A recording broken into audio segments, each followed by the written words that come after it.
Hey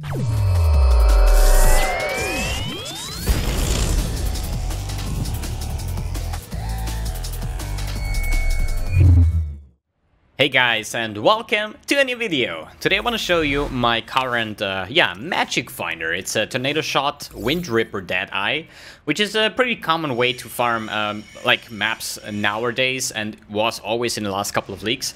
But today I don't want to only talk about this kind of character. I want to talk about magic find in general, what possibilities you have, what other characters are good, and so on. So I would say for the quick map showcase, we're just gonna run like one of these burials. They're all like tier 5 maps, no chisels, no sextants, no nothing, just alch and go. So whatever I find in this map, which is more than one burial and one alch, is complete profit. So it's super hard to make any kind of loss with a character like this, because the gear itself sells pretty easily, again, because these are uniques, you know, they will always have a certain price. So, nice map sustain. If you're interested in how to sustain your burial chamber maps, I uploaded the video with a guide yesterday, so if you want to check this one out. And yeah, I think let's just run the first map. I'm not even using any map mods here. I think it's just RNG, you know. You could find a doctor in the first map, you can find a doctor in map number 1000. But still, it's not only about doctor cards, it's also about all the stuff that you find throughout this, map. So, if you find one of these Legion Stones, you're just gonna usually just run a circle, okay? So, usually the first round on the circle here that's done by now takes like half of the time, so you have another round here if somebody has still life, which is pretty fine. So, you're gonna clear at least 90 to 100% every time you encounter one of these Legions, and then you just keep on running in circles and just, splash damage all the way and hope for some good drops here. So, Curse Crypt. Sadly, no doctor yet. I was farming this like the last 2 days. And yeah, couple of exalts, couple of pretty nice items that I sold throughout the trading process. And yeah, I probably made about more than 20 exalts in 2 days, which is kind of fine.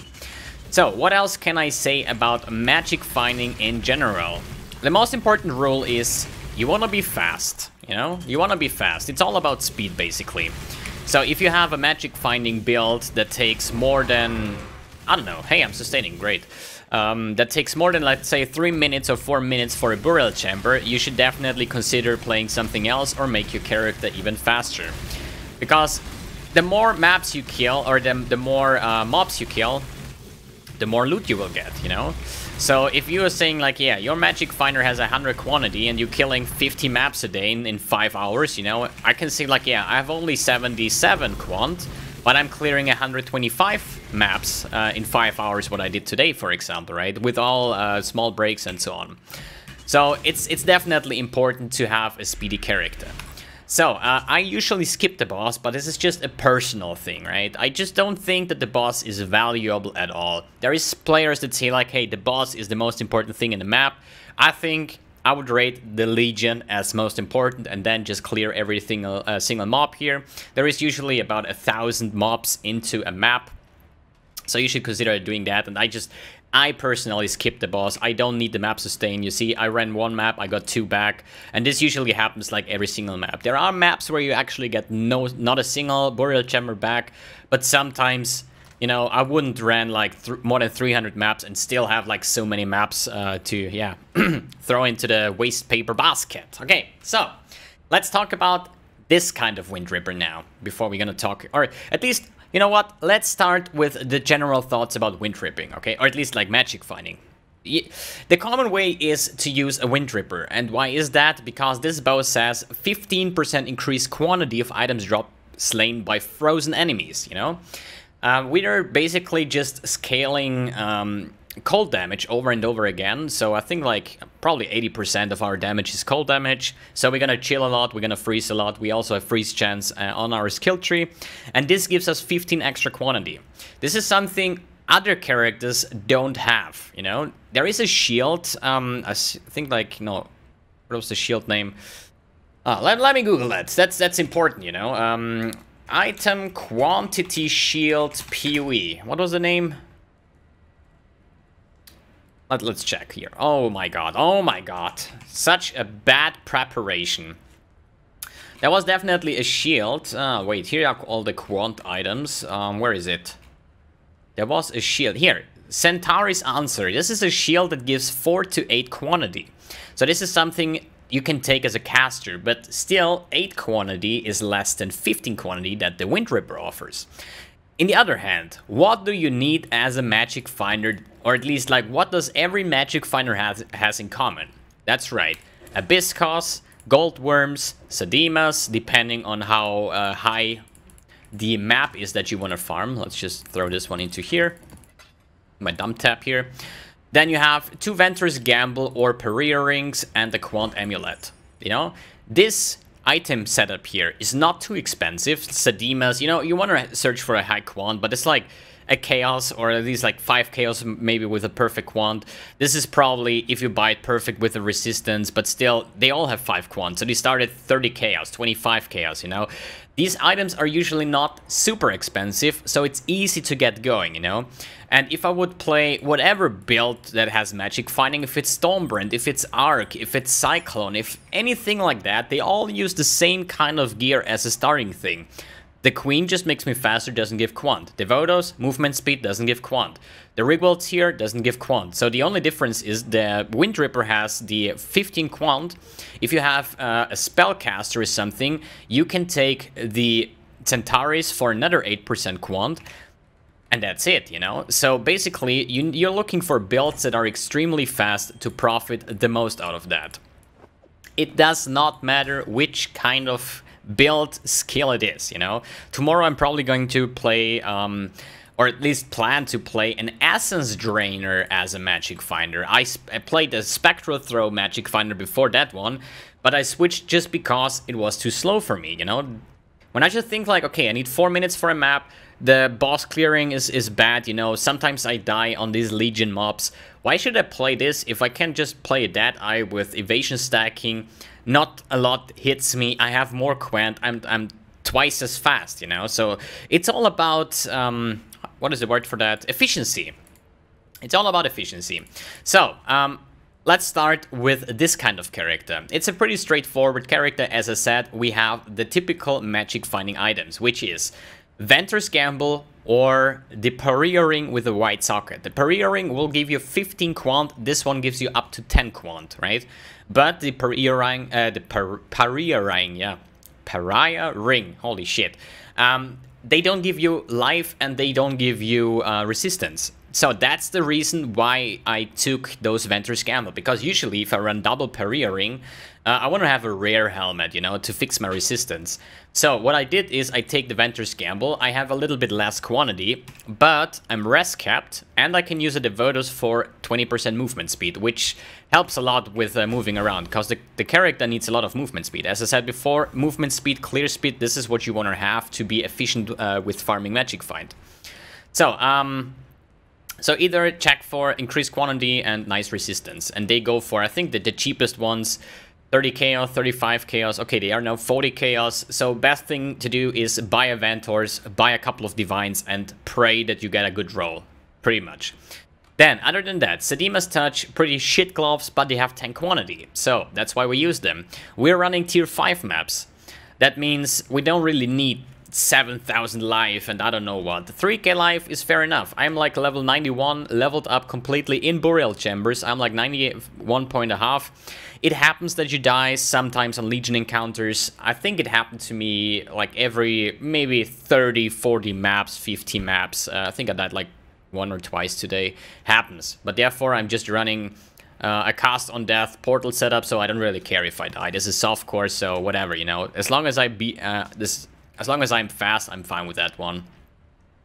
Then, the Bisco's Leash is a quantity belt, which is pretty nice to have. Also, the more rampage kills you get gives you like the rampage bonus or at least buff, and you get rarity of items found. Pretty cool belt for what it does, not too expensive, all fine. Then we have the Gold Worm boots. They have up to 20 quantity and up to 50 fire resistance. So this is actually quite nice to have as well to max out our quantity. So at the moment I'm running, you see it here over Misk. I have 62% quantity plus the 15 is not calculated in because it only counts when I freeze or shock, at least kill frozen enemies, right?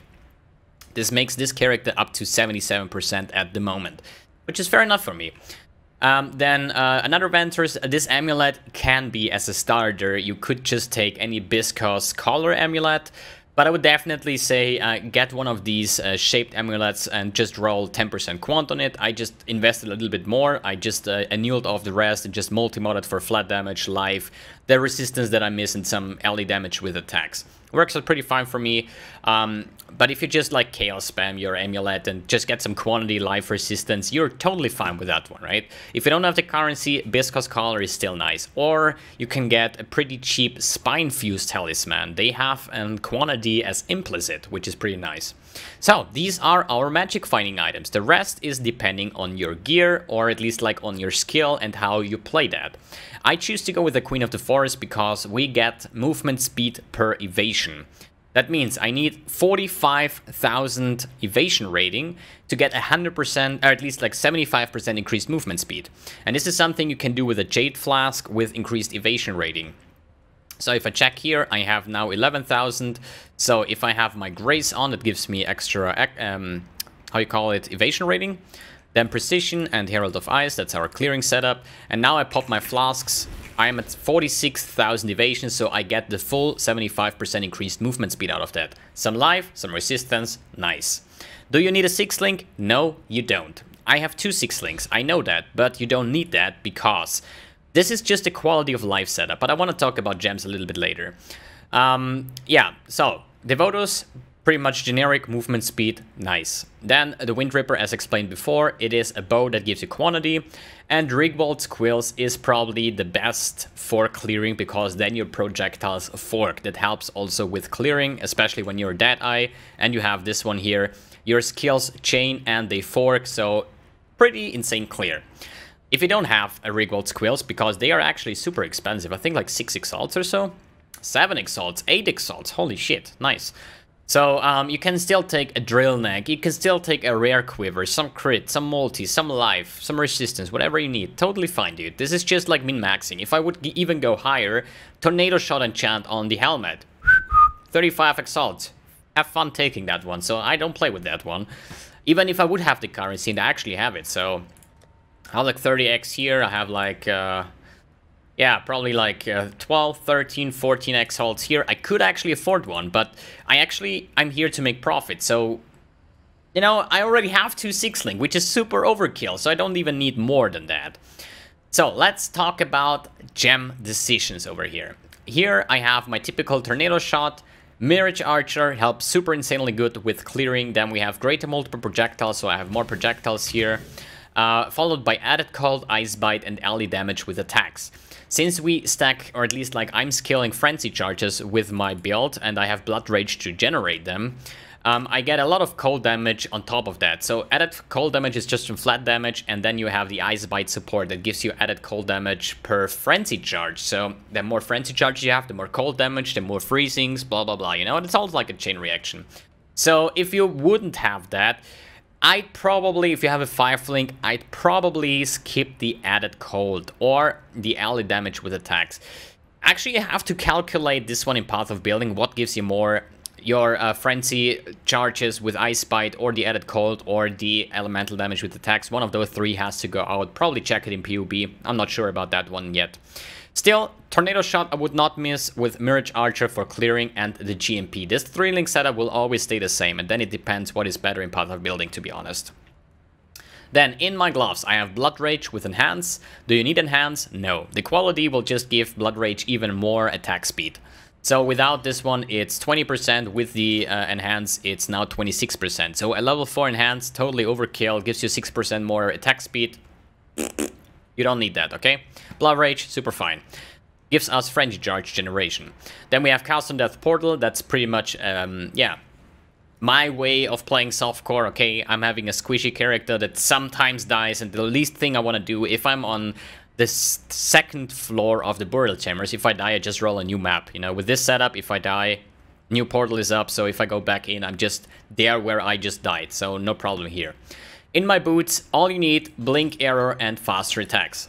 So that's our movement skill. I had so many slots of gems open that I decided to do faster projectiles and enhance. Because the enhance, I think, higher the projectile flying speed of the blink arrow, and the faster attacks does the same. This is just like completely overkill as well, don't need that, but hey. I had so many gems open, so I was like, hey, let's take faster projectile and enhance so my blink arrow moves faster, basically, or is faster than with the animation itself. In the helm, cast 1 damage taking, Immortal Call. I'm still not sure what is better, cast 1 damage taking, Immortal Call, or cast 1 damage taking with Steel Skin. I don't know, I'm used to cast 1 damage taking Immortal Call, that's why I still have that one.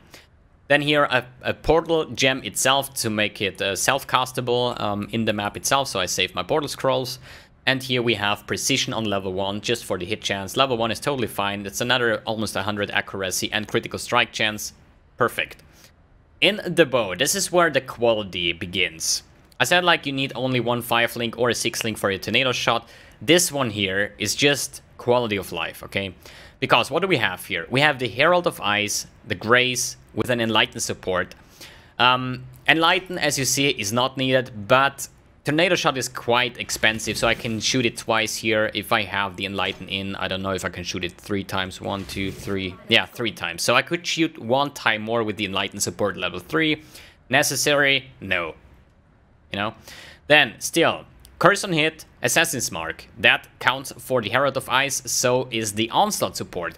So the Curse on Hit support with Assassin's Mark does not make the Herald of Ice cost more mana. I think it's actually... Like, Herald of Ice is 25%, right? So, we check here, it's 27. So, the Onslaught will give it 2% max. And as you see here, although the Herald of Ice is a 3-link, it's still 25%. Because Curse on Hit doesn't higher the mana cost, and the Onslaught is just generic. If your Herald of Ice kills something with the Shatter effect, you're gonna get the 8 seconds Onslaught, and it's pretty likely once you have the Onslaught that you just permanently keep it up. Onslaught, 20% movement speed, attack speed, super nice. And then I still have the Grace and the Enlighten in here, so both Herald of Ice and the Grace will reserve less mana, so I have more mana open to shoot my stuff. Check. So, as you see, you can also skip, like, you can skip the Custom Death Portal, you can skip these 4-link Blink Arrow and just go with a 2-link, you know. Just take one 4-link as the Herald of Ice, Curse on Hit, Assassin's Mark, Onslaught, and you take the Grace as a standalone. All fine, you know. The 6-link here is completely overkill, you know. I just took it for quality of life. Both of my auras get benefit from the Enlighten support. And now, all of this 6-link, I spent so many exalts for a 6-link that I can shoot one more time Tornado Shot. Yeah. Good job, mbX. That is profitable farming. Not. Okay, what else to say about this? Flasks. 1 life flask with freeze immunity. A Dying Sun for increased area of effect. This is additional projectiles, so now it's 5 projectiles, and now it's 7 projectiles. That helps with clearing. Then the Jade Flask with increased evasion rating during flask effect to give you that pretty, like 20,000 evasion rating just from that flask, with the Queen of the Forest to boost your movement speed. And a Diamond Flask with bleed immunity because we're a crit build, and then you have a Quicksilver Flask for more movement speed to go even faster. I currently have 183% increased movement speed when I'm running around, which is pretty fine actually, I would say. Then you still get a 20% of your Onslaught, and that sums up to like more than 200%. Alright, so let's talk about Bandits. Bandits, I helped Alira because this is a crit build. I think like every single crit build goes with Alira. Free elemental resistance and multiplier, which is more damage. Super nice. For Pantheons, I have no idea. I haven't even checked my Pantheons. You see how noob I am? I still have my Brine King and my Garukan in here just from the leveling. So I would say Lunaris for movement speed. I think there is a second movement speed. Yeah, actually, when you upgrade the Garukan, I should do that for another 6% increased movement speed if you haven't been hit recently. The same enchant that I have on my boots, which is nice. Movement speed. I'm an evasion build, that means I'm not getting hit that often, so I think I benefit from it. If you have the attack speed once after you killed something, totally fine as well. Or just run without an enchant, because this is not really too mandatory, to be honest.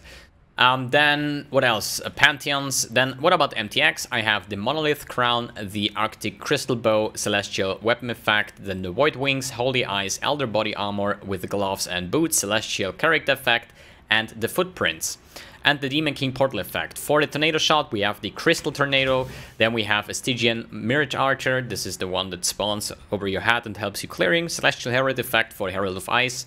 The new Monolith Aura, Dark Immortal Call, Celestial Aura Effect, Blood Rage doesn't have anything, and the Divine Blink Era for one specific reason. I would actually take the Mystic Blink Era because it just looks better in terms of the purple-blue thing.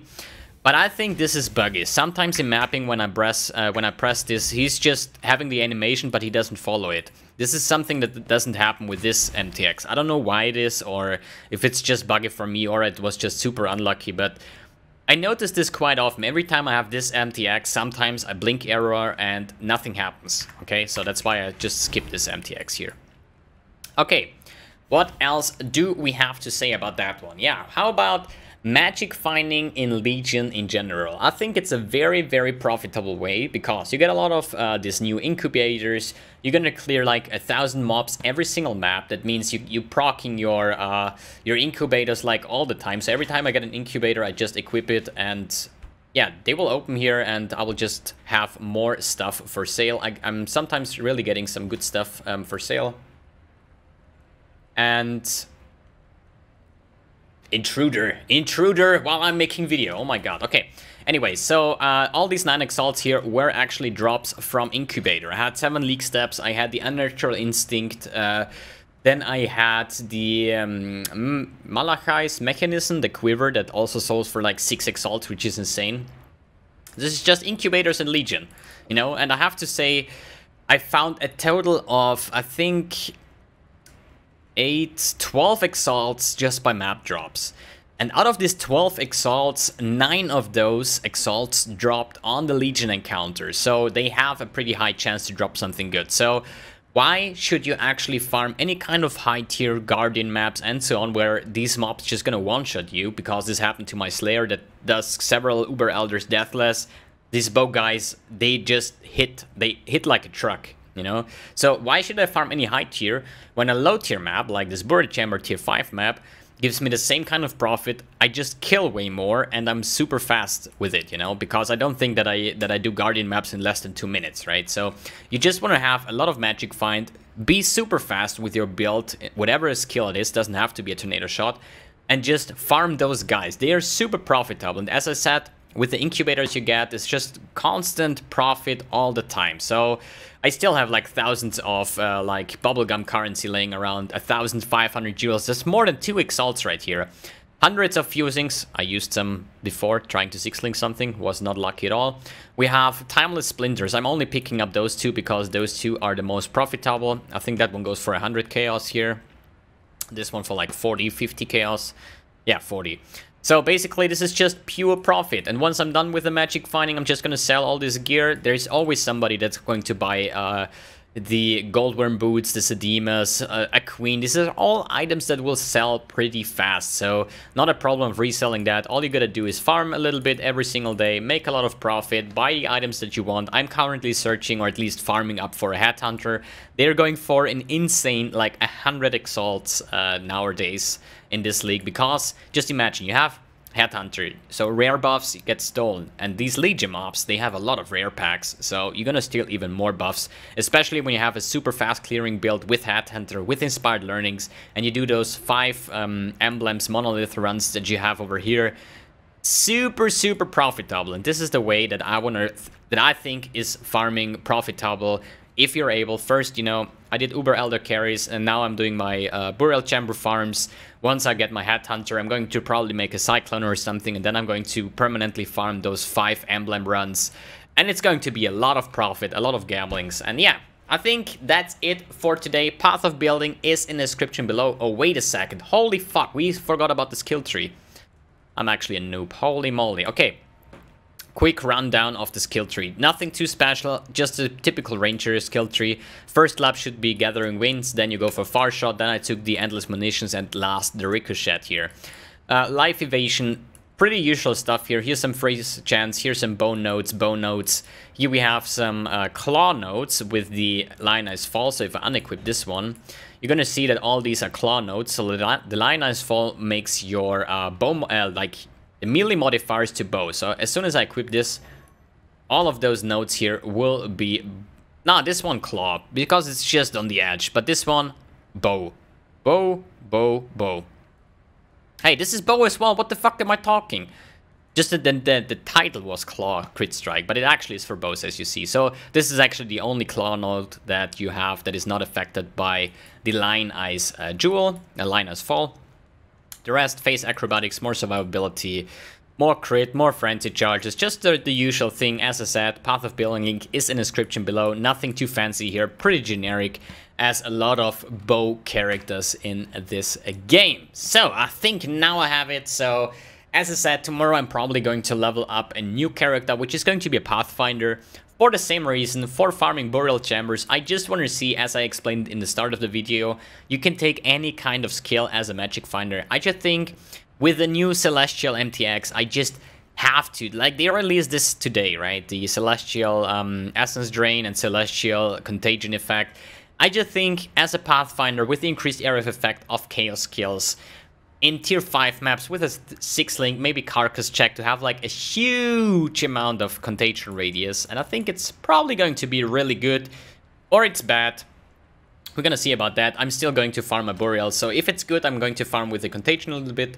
And if it's bad, I'm just gonna play this character again and yeah, hopefully get some nice drops. Okay, now we're good. Thanks for tuning in, thanks for watching, and see you in the next video.